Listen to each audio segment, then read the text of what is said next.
100 రోజుల ఉపాధి హామీ పథకం అందరూ తెలుసు, అవునా కాదా? ఈ యొక్క 100 రోజుల ఉపాధి హామీ పథకాన్ని ప్రస్తుతం ఉన్నటువంటి బీజేపీ గవర్నమెంట్ ఆ యొక్క 2005 చట్టాన్ని రద్దు చేసి కొత్తగా ఒక పేరు తీసుకుని రావడం జరిగింది, వికసిత్ భారత్ గ్రామీణ అనేటువంటి. ఈ పేరును మార్పు చేస్తూ రేపు ఏప్రిల్ 1వ తారీఖు నుండి ఈ యొక్క పథకము పేరు మారుతుంది.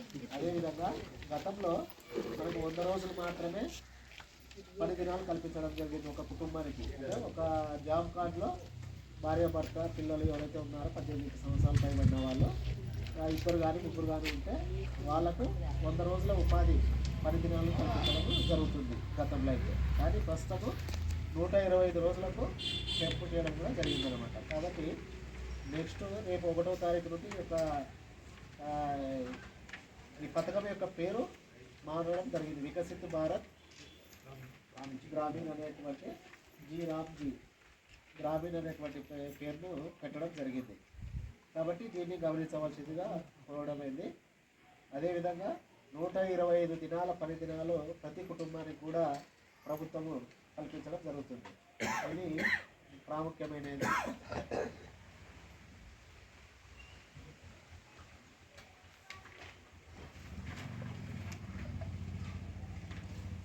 తర్వాత ఇకపోతే రెండవది మనకు స్వామిత్వ అనేది ఒకటి జరుగుతుంది. ఇప్పుడు మనకు భూములకు రీసర్వే జరుగుతుంది కదా, సర్వేర్లు రీసర్వే చేస్తూ హద్దులు ఏర్పరుస్తూ మనకు కొత్తగా పాస్బుక్లు ఇవ్వడం జరుగుతుంది.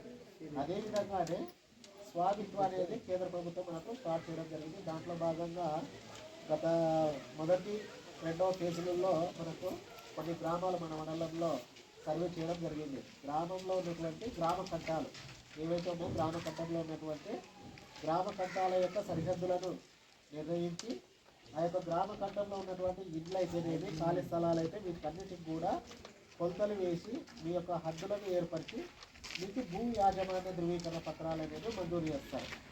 మనం ఇప్పుడు లోన్లో పోతే ఏమనుకుంటారు, సర్టిఫికేట్ తీసుకురండి మీ యొక్క భూ యాజమాన్య ధృవీకరణ అంటున్నారు. అది మనం వివరించడానికి కాదు, ఇప్పుడు ప్రభుత్వమే మనకు ఇవ్వడం జరుగుతుంది అనమాట. అంటే ఇప్పుడు గ్రామ కట్టం మన గ్రామ పంచాయతీలో 7 గ్రామాలు ఉన్నాయి. ఈ 7 గ్రామాల్లో గ్రామ కట్టాలను గుర్తిస్తారు. అంటే గ్రామం ఉండేటువంటి ఏదైతే గ్రామం పురాతన గ్రామం ఉందో ఆ గ్రామం యొక్క గ్రామ కట్టాన్ని సరిహద్దు నిర్ణయించిన తర్వాత అందులో ఉన్నటువంటి ఇండ్లు అయితేనేవి, తర్వాత ఖాళీ స్థలాలు అయితేనేవి, ప్రభుత్వ భవనాలు అయితేనేవి, రోడ్లు అయితేనేవి, కాలువలు అయితే వీటన్నింటినీ కూడా గుర్తించి వాటికి ఏమంటారు అంటే ప్లాన్లు ఏర్పాటు చేస్తారు. ఇప్పుడు మనకు ఏదైతే సర్వే ఇస్తే మనకు మ్యాప్ ఇస్తారు కదా, ఆ విధంగా మన ఇంటికి కూడా సంబంధించినటువంటి మ్యాప్ను ఇస్తారంటే పొడవు వెడల్పు ఎంత ఉంది, తూర్పు పడవర ఎంత ఉంది, ఉత్తర దక్షిణ ఎంత ఉంది, ఎవరెవరు సరిహద్దుల్లో ఉన్నారు, చుట్టుపక్కల్లో ఉన్నారు అనేది కనపరుస్తూ మనకు ఒక ధృవీకరణ యాజమాన్య ధృవీకరణ పత్రం ఇవ్వడం జరుగుతుంది. అంటే 1.5 సెట్లు ఉందా, 2 సెట్లు ఉందా, 3 సెట్లు ఉందా, దాన్ని కూడా ఈ యొక్క గ్రామ సభల్లో మనము చెప్పుకోవడం జరుగుతుంది. కాబట్టి మీరు ప్రాముఖ్యంగా చేయవలసింది మీ ఇంట్లకు తొందరలో మేము వస్తాము, టీమ్గా వస్తాము. కాబట్టి అప్పుడు కల్లా మీరు ఏం చేయాలంటే మీకు సంబంధించినవి ఏమైనా మీ డాక్యుమెంట్స్ ఉంటే వాటిని జిరాక్స్ చేయించుకోండి. మీ ఇంటికి సంబంధించినవి కానీ మీ స్థలానికి సంబంధించినవి కానీ డాక్యుమెంట్స్ జిరాక్స్ చేయించుకోండి. ఒకటి ఆధార్ కార్డు, ఎవరి పేరు మీద అయితే ఉందో వారి యొక్క ఆధార్ కార్డు జిరాక్స్ ఒకటి ఉండాలా, ఒక ఫోటో కావాలా, పాస్పోర్ట్ సైజ్ ఫోటో ఒకటి ఉండాలా. ఇవి రెడీగా పెట్టుకొని ఈ హద్దులు అంటే పక్కన తూర్పు ఎవరు ఉన్నారు, పడమర ఎవరు ఉన్నారు, ఉత్తరం ఎవరు ఉన్నారు, దక్షిణం ఎవరు ఉన్నారు, ఇవి క్లారిటీగా ఉండాలా. మీకు ఒకసారి ఇంటిమేషన్ ఇస్తామంటే ఇప్పుడు ఈ గ్రామంలో చేస్తున్నాం అనుకోండి, ఈ గ్రామంలో ఫలానా మీదకి మేము వస్తామని చెప్పినప్పుడు అలా మీరు క్లారిటీ చెప్తారు అంటే మీ హద్దులు ఎక్కడ ఉన్నాయనేది. లేదనుకోండి మీ వంతల మీద చూసుకుంటే అది మాకు అర్థమవుతుందా కాదు. కాబట్టి మీరు దగ్గరుండి మీ హద్దులను చూపిస్తూ ఆ ప్రకారంగా మీరు ఆ విధంగా చేయించుకొని మీరు దాని యొక్క యాజమాన్య ధృవీకరణ పత్రాలు తీసుకోవడానికి ఉంటుంది. కాబట్టి దానికంటే భాగంగా ముందు ఏమంటే దాదాపు నాకు తెలిసి చాలామందికి పట్టాలు కూడా ఉంటాయి. పట్టాలు అయితే పట్టాలు, రిజిస్ట్రేషన్ డాక్యుమెంట్స్ అయితే రిజిస్ట్రేషన్ డాక్యుమెంట్స్ ఏముంటాయి అవి మీ ఇంటికి సంబంధించినవి ఏముంటాయి అవి నాకు జిరాక్స్ డాక్యుమెంట్ ఒకటి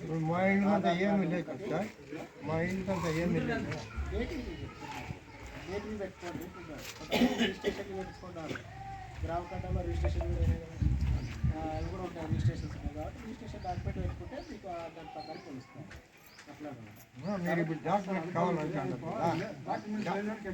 లేనులో ఏం లేదు మీ ఎవరైతే ఉన్నారో వాళ్ళ మీరు నిర్ధారణ చేసి దాని ప్రకారం చేసుకుంటారు అట్లా ఇది నేను స్వామితో కాబట్టి మీరు మీ పక్కల వాళ్ళకి కానీ మీ తెలిసిన వాళ్ళకి కానీ ఎందుకంటే చాలామంది ఊళ్ళో ఎక్కడ బెంగళూరులో ఉండొచ్చు లేదంటే పలమనేరులో ఉండొచ్చు చిత్తూరులో ఉండొచ్చు కాబట్టి మేము కాంటా వేసి చెప్తాము అంటే పలానా రోజు పలానా ఒక ఊరు తెచ్చుకుంటాము ఒక ఊరు వచ్చేసిందంటే ఈ 2-3 రోజుల్లో మీ ఊరిని కొలుస్తాము అని చెప్పినప్పుడు మీకు కాంటా వేసినప్పుడు మీరు ఇంటిమేషన్ ఇచ్చుకుంటారు అందరూ ఉంటే ఆ విధంగా మాకు ఆ ప్రూఫ్స్ ఆధార్ కార్డు ఫోటో ఏమైనా డాక్యుమెంట్స్ ఇవన్నీ ఇచ్చినట్లయితే మేము దానికి అటాచ్ చేసుకొని దాని ప్రకారంగా మీకు కొంత వేసుకోవడానికి అవకాశం ఉంది కాబట్టి ఈ ప్రక్రియ కూడా జరుగుతుంది ఇది రెండవది తర్వాత ఇంకొకటి మన రాష్ట్ర ప్రభుత్వము ఇప్పుడు ఏం చేస్తుందంటే స్వచ్ఛ సంక్రాంతి అనేటువంటి స్వచ్ఛ గ్రామము అనేటువంటి ఒక కార్యక్రమాన్ని ప్రారంభించింది ఈ సంవత్సరం అంటే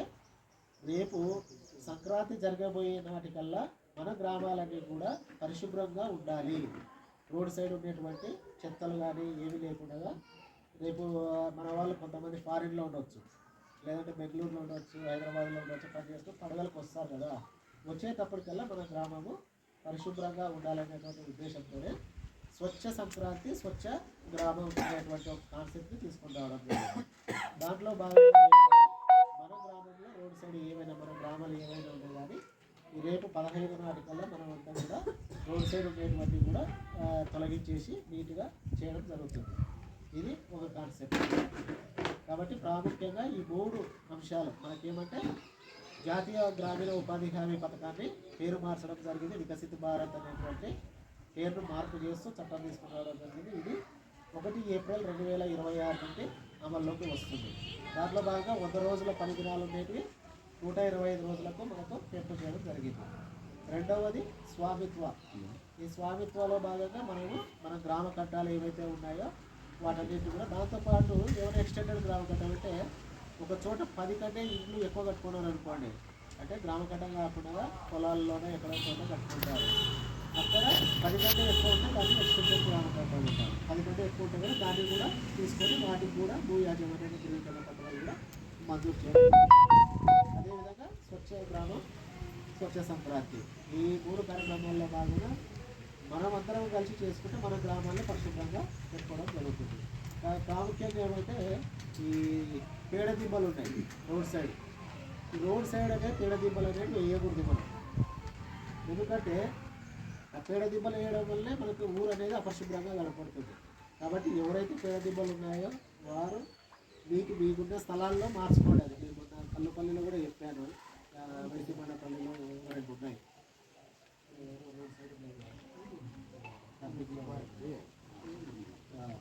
ఎందుకంటే మనకి వచ్చేటప్పుడు ఫస్ట్ కనపడేది పేడ దిబ్బలు కనపడతాయి పేడ దిబ్బలు కనపడితే ఎట్లా ఉంటుంది ఊరు ఇదేనా ఊరు అనేటువంటి అపోహ అనేది ప్రజల్లో కానీ అధికారుల్లో కానీ వస్తుంది కాబట్టి ఎట్లా అందరికీ స్థలాలు ఉంటాయి నాకు తెలిసి కాబట్టి కొద్దిగా లోపలికి వేసుకోవాలా అది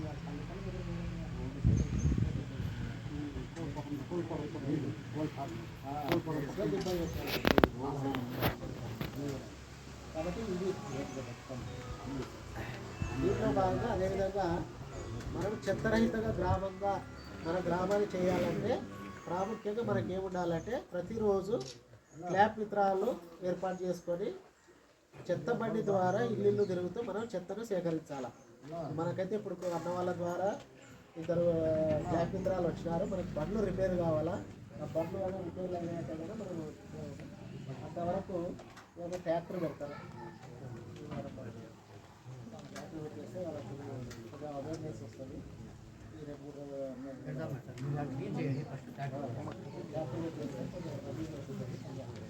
కాబట్టి చెత్త బండ్లు ఎప్పుడైతే వస్తాయో మనం కాలువల్లో వేయకుండా ఆ చెత్తని మనము చెత్త బండ్లకి ఇచ్చేసినట్లయితే వాటిని కూడా తీసుకొని పోయేసి మనం ఏం చేస్తాం మనకు షెడ్ ఉంది చెత్త నుండి సంపద తయారీ కేంద్రం అనేసి షెడ్ ఉంది అక్కడ ఉంది చెరువు దగ్గర దాంట్లో తీసుకొని పోయేసి మనం ఏవైతే కుళ్ళేపటువంటి పదార్థాలు ఏవైతే ఉంటాయో అంటే ఆకుకూరలు కావచ్చు తర్వాత మిగిలిపోయిన అన్నం కావచ్చు లేకుంటే చెట్ల కింద ఉన్నటువంటి ఆకులు కావచ్చు వీటన్నిటిని కూడా తీసుకొని మనం వానపాములు విడుదల చేయడం ద్వారా ఎరువు తయారు చేయొచ్చు వర్మీ కంపోస్ట్ ఆ వర్మీ కంపోస్ట్ని మనం మన పొలాల్లో వాడుకోవడం ద్వారా ఏంటంటే మంచి దిగుబడులు వస్తాయన్నమాట. కాబట్టి అదేవిధంగా ఆ ప్లాస్టిక్ ఉంటుంది కదా, ప్లాస్టిక్ కవర్లు కానీ, గాజు సీసాలు కానీ, ప్లాస్టిక్ బాటిల్ కానీ, వీటన్నింటినీ కూడా ఒక కాన్సెప్ట్ మళ్ళీ స్వచ్ఛ రథం అనేసి మన రాష్ట్ర ప్రభుత్వం ఏర్పాటు చేయబోతుంది. ఈ నెల 17 నుంచి మండలానికి ఒక స్వచ్ఛ రథం అనేటువంటి ఒక వాహనాన్ని ఇస్తారు. ఇంతకుముందు గతంలో మనకు బియ్యం వేయడానికి ఒక బండి ఉండే కదా, అట్లాంటిదే ఒక బండిని స్వచ్ఛ రథం అని ఇస్తారు. దాంట్లో ఏముంటుందంటే మనకు మన ఇంటికి అవసరమైనటువంటి కిరాణా సరుకులు, పప్పులు కానీ, లేదంటే బ్యాళ్ళు కానీ, లేకుంటే పసుపు కానీ, ఇట్లాంటివి ఏవైనా ఉల్లిగడ్డలు కానీ, ఇట్లా ఏవైనా కొన్ని పదార్థాలు ఉంటాయి.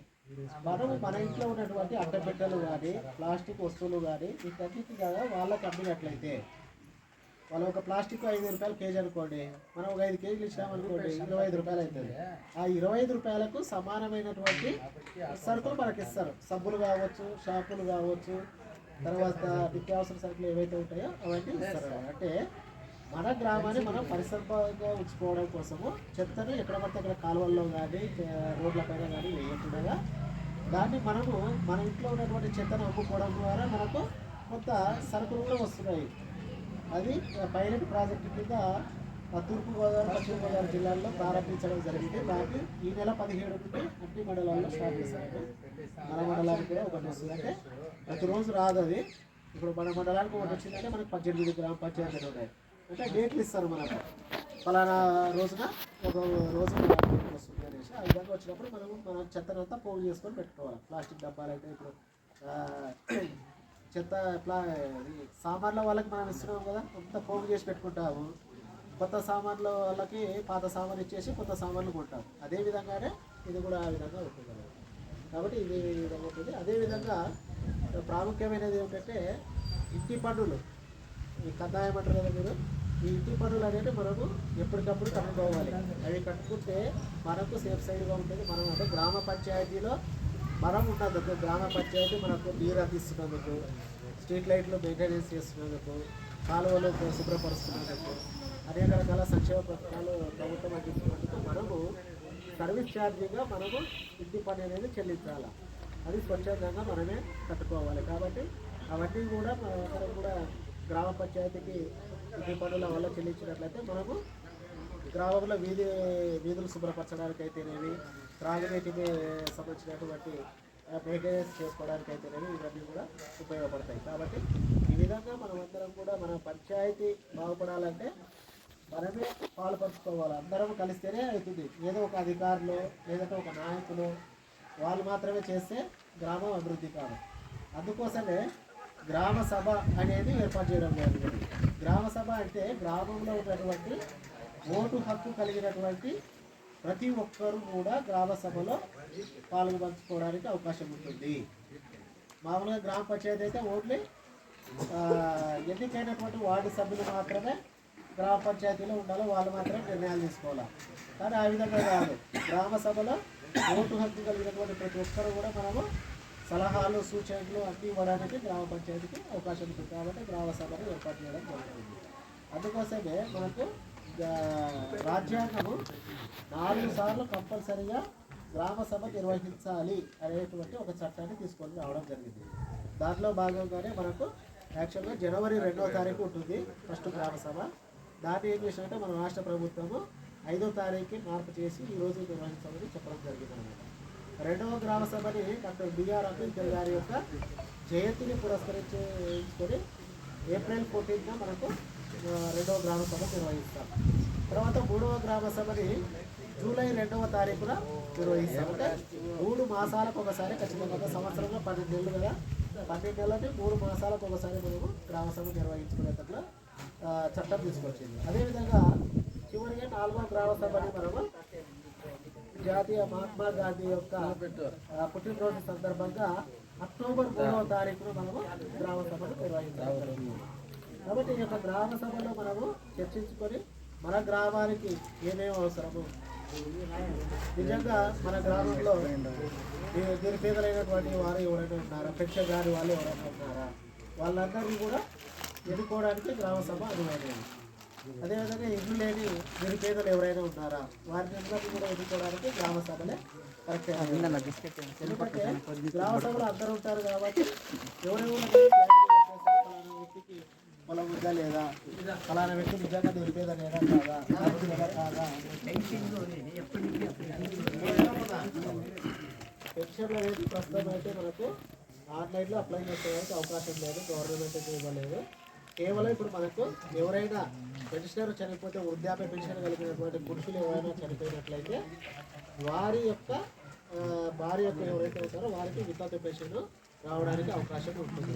ప్రస్తుతానికి రేపు ఏమైనా మళ్ళా గవర్నమెంట్ డెసిషన్ తీసుకొని కొత్త పెన్షన్లకు అప్లై చేయడానికి అవకాశం ఇవ్వచ్చు. ఇప్పుడు ప్రస్తుతం అయితే లేదు. కాబట్టి ఎవరైనా ఆ విధంగా ఉన్నట్లయితే మేమైతే చనిపోయిన వాళ్ళకు చేసేస్తున్నాము. కొత్త పెన్షన్లకు అయితే ఇప్పుడు అవకాశం లేదు కాబట్టి రెడీ చేసుకోండి. ఒకవేళ వచ్చినప్పుడు మాత్రం చేసుకుంటాం. దానికి ముఖ్యంగా ఆధార్ కార్డు ఉండాలా, రేషన్ కార్డు ఉండాలా, తర్వాత క్యాష్ ఇన్కమ్ ఈ రెండు రెడీ చేసి పెట్టుకోండి. ఇది చేసి పెట్టుకున్నట్లయితే ఆధార్ హిస్టరీ కూడా తీసి పెట్టుకున్నట్లయితే పెన్షన్ ఆన్లైన్లో వచ్చినట్లయితే అప్పుడు మీరు అప్లికేషన్ వచ్చినట్లయితే దాన్ని పేమెంట్ చేస్తారు. కాబట్టి అదేవిధంగా మనకు ఈ యొక్క గ్రామ సచివాలయ సిబ్బంది అనేది కొరత చాలా ఉంది. ముఖ్యంగా ప్రాముఖ్యంగా మనకు అవసరం ఏంటంటే డిజిటల్ అసిస్టెంట్ ఉండాలి. ఒక సచివాలయం రద్దు కావాలంటే ఖచ్చితంగా డిజిటల్ అసిస్టెంట్ ఉండాలి. ఎందుకంటే అతను స్థానికంగా సచివాలయంలో ఉంటూ ప్రజలకు సేవలు అందించడానికి ఉపయోగపడదు. ఎందుకంటే మనకు వడ్డీ కావాలన్నా, రంగాలు కావాలన్నా, రేషన్ కార్డులో అప్లై చేసుకోవాలన్నా, క్యాష్ అప్లై చేసుకోవాలన్నా ఇవన్నీ కూడా మనకు కావాల్సింది ఎవరంటే డిజిటల్ అసిస్టెంట్.